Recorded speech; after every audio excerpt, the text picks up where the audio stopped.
ఇర్మియా గ్రంథం 9వ అధ్యాయం 23వ వచనం. యెహోవా ఎలాగు సెలవిచ్చుచున్నాడు, జ్ఞాని తన జ్ఞానమును బట్టి, శూరుడు తన శౌర్యమును బట్టి అతిశయింపకూడదు, ఐశ్వర్యవంతుడు తన ఐశ్వర్యమును బట్టి అతిశయింపకూడదు. స్తోత్రం దేవా, ఈరోజు యొక్క వాక్యపు వెలుగులో నడిపించి బలపరచమని యేసుక్రీస్తు నామములో ప్రార్థించిన మేము పొందుకున్నాం తండ్రి, ఆమెన్. ప్రియులారా, మీరు ఈ లోకంలో ఏది కోల్పోయినా తిరిగి సంపాదించుకోవచ్చు, కానీ దేవుని సన్నిధిని కోల్పోతే సంపాదించుకోలేరు.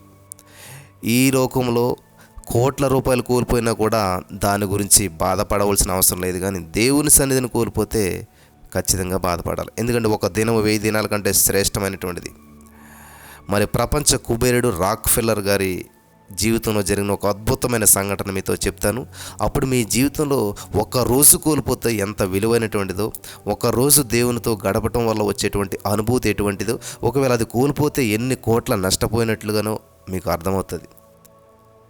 ఐశ్వర్యమా, వచ్చేదాకా ఊరిస్తావు, వచ్చాక అన్నీ ఉన్నా కూడా ఏమీ లేనటువంటి దయనీయ స్థితిని మిగిలిస్తావు. వేళ్ల మీద లెక్కించగలిగినటువంటి ప్రపంచపు అపర కుబేరులలో ఒకడు జాన్ డి రాక్ఫెల్లర్ గారు.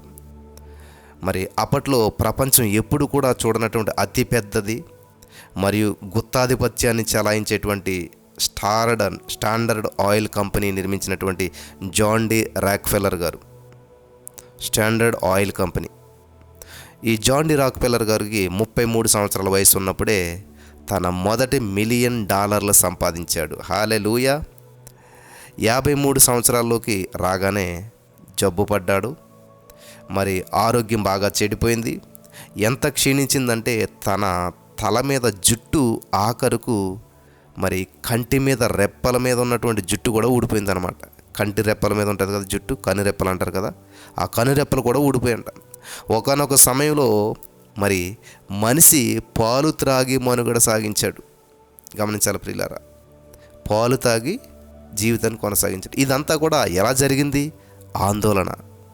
డబ్బు సంపాదించే ఆందోళనే కాకుండా ఉన్న డబ్బును కాపాడుకోవడానికి విపరీతమైనటువంటి టెన్షన్ అనుభవించాడు. కొంత లాభం సమకూరితే తన టోపీని పక్కన పెట్టేసి చిన్నపిల్లాడిలాగా డ్యాన్స్ చేసేవాడు. అదే కొంత నష్టం వాటిల్లితే దిగులుతో ఆరోగ్యం పాడు చేసుకునేటువంటి వాడు. ఆటలకు కానీ ఆహ్లాదానికి కానీ ఏ మాత్రం సమయం ఇవ్వకుండా కేవలం డబ్బు సంపాదన మీద తన మనసును కేంద్రీకరించాడు. జబ్బును పడ్డాక తన యొక్క మరి తను వారానికి $1 మిలియన్ సంపాదిస్తున్నా కూడా తన ఆహారానికి వారానికి కేవలం $2 మాత్రమే ఖర్చు అయ్యేది. ఏది తినకూడదని చెప్పి డాక్టర్ గారు మరి నిక్కర్చుగా చెప్పేశారు, నిష్కర్షగా చెప్పారు. ఇంకా నో, ఈ ఫుడ్ తినకూడదు, ఇది తినకూడదు. ఆరోగ్యం, నీకు ఎంత డబ్బు ఉంటే ఉపయోగం ఏంటి? సరైన తిండి లేదు. ఆరోగ్యం బాగా క్షీణించాక తన డైరీలో ఇలా రాసుకున్నాడు ఆయన, ప్రతి రాత్రి నేను నిద్రకు ఉపక్రమించే ముందు, నిద్రపోయే ముందు నా విజయమంతా కూడా తాత్కాలికమేనేమో అనుకుంటూనే నా తలను దిండుకు దగ్గరకు చేర్చేటువంటి వాడిని. ఈ ప్రపంచంలో డబ్బు తప్ప ఇంకేమీ సంపాదించలేకపోయానని చెప్పి తర్వాత దిగులు పడుతూ తన స్నేహితుడైన క్లోవ్ దగ్గర నన్నందరూ కూడా ప్రేమించాలని కోరుకుంటున్నాను అని తన ప్రగాఢ వాంఛను వ్యక్తపరిచాడు. కానీ అప్పటికే సమయం మించిపోయింది. ఆరోగ్యంగా ఉన్నటువంటి రోజుల్లో పేదవారి పట్ల తను చూపినటువంటి నిర్లక్ష్య వైఖరికి తన కంపెనీలోకి ఉద్యోగస్తులు మరి కార్మికులే కాకుండా తన బంధువులు, స్నేహితులు కూడా అసహించుకుంటూ మొదలుపెట్టారు.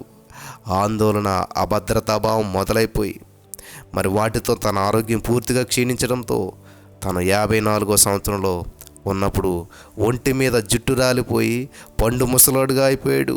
54 సంవత్సరాలకే 100 సంవత్సరాల వ్యక్తిగా మారిపోయాడు. తన ప్రాణాన్ని కాపాడేది చివరి ప్రయత్నంగా రంగంలోకి దిగినటువంటి వైద్యులు 2 షరతులు విధించారు. నెంబర్ 1, ఆందోళనలు. మీ డబ్బు లేదా మీ ప్రాణం, పై రెండింటిలో ఏదో ఒక్కదాన్ని కోరుకోవాలి. ఒకదాన్ని కోరుకున్న పిమ్మట రెండో దాన్ని వదిలివేయాలి అని చెప్పి నిక్కచ్చిగా చెప్పేశారు. సంచయం లేకుండా నాకు నా ప్రాణమే కావాలని చెప్పి జవాబిచ్చాడు రాక్ఫెల్లర్ గారు.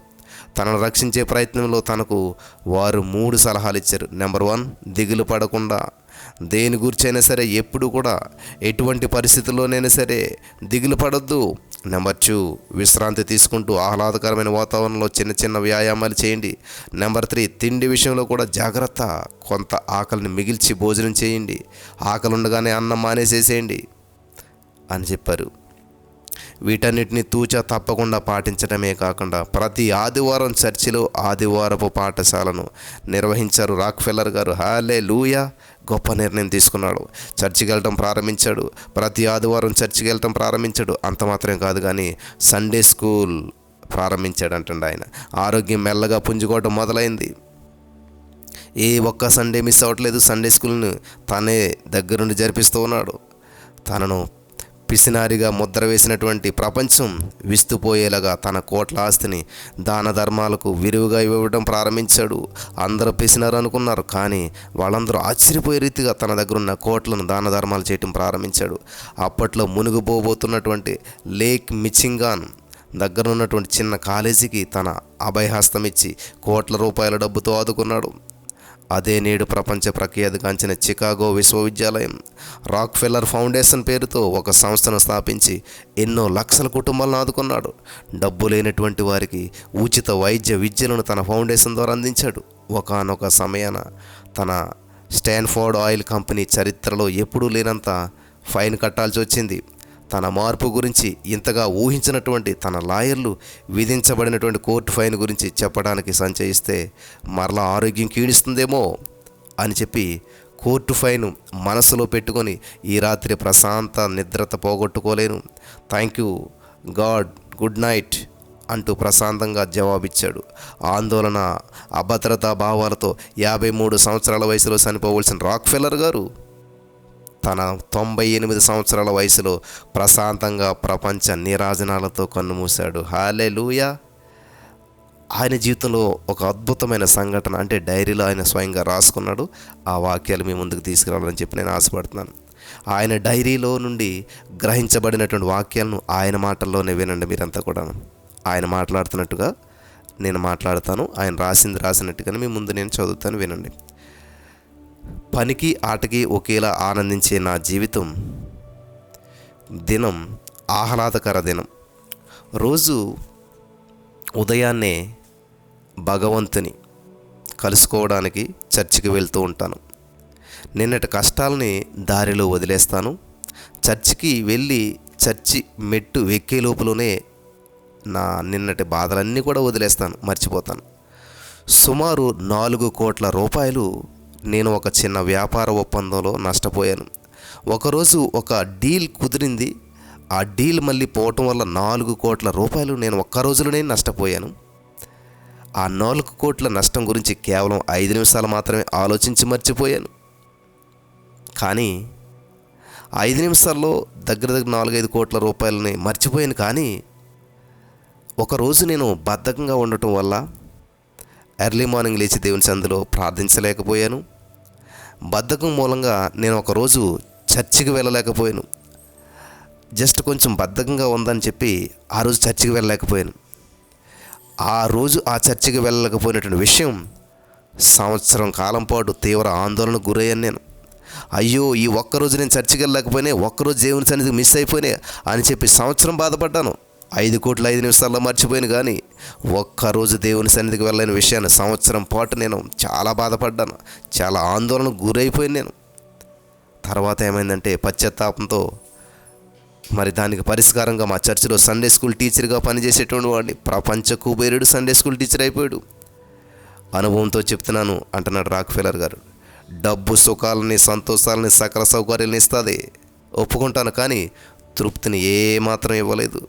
మీరే ఆలోచించండి. సగటు మనిషి ఆయుస్సు మహా అయితే 75 సంవత్సరాలు, దీంట్లో 25 సంవత్సరాల వరకు కొంత ఊహ తెలియని విద్యార్థి దశలో సుమారు 25 సంవత్సరాల వరకు భార్య బిడ్డలతో పాటలు, అయితే తర్వాత 25 సంవత్సరాలు వృద్ధాప్య, అభద్రతాభావం లేక విసుగు, విరక్తి ఆవరిస్తాయి. మహా అయితే మనిషి సగటున 20 సంవత్సరాలు కొంత సుఖంగా ఉండొచ్చు. కానీ ఇక్కడ మజిలీ ముగిశాక నిత్య జీవపు మాట ఏంటి మరి? ఈరోజు తిని త్రాగి సంతోషిస్తే చాలే, రేపటి సంగతి ఎవరు చూడొచ్చారు అనుకునేటువంటి వాడు నాస్తికుడు. అవసాన దశలో తనువు సాలిస్తాడు ఆస్తికుడు, మరణిస్తాడు నాస్తికుడు. మరి నీ సంగతి ఏంటో ఆలోచించుకోండి. Translated from Rockefeller writings. ఆత్మ అమరమైనది కనుక మరణించాక నేను ఏమవుతాను అన్న ఆత్మ పరిశీలనే తృప్తి. సామెతల గ్రంథం 15:16 ప్రకారం నెమ్మది లేకుండా విస్తారమైన ధనముండుట కంటే యెహోవా యందు భయభక్తులతో కూడిన కొంచెం కలిగి ఉండటం మేలు. ఆమేన్, హల్లెలూయా. కాబట్టి ఈ రోజున ఈ మాటలు వింటున్న ప్రియమైనటువంటి సహోదరి స్నేహితులారా, రాక్ఫెల్లర్ గారి జీవితంలో జరిగిన సంఘటన మీ జీవితాన్ని గొప్ప ప్రభావితం చేసిందని నేను నమ్ముచున్నాను. మరి ప్రతిరోజు ప్రభు సన్నిధిలో గడిపేటువంటి మీరు, ఎర్లీ మార్నింగ్ ప్రతిరోజు గడిపేటువంటి మీరు, మరి బద్ధకంతోటో లేకపోతే కుదరకో లేకపోతే ఏదో సమస్య మిమ్మల్ని ఆవరించడం వల్ల రావటం మానేశారా? దేవుని సన్నిధికి మానేశారా? దేవుని సన్నిధిలో గడవటం మానేశారా?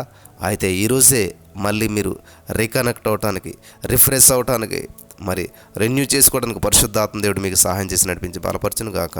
ఆమెన్.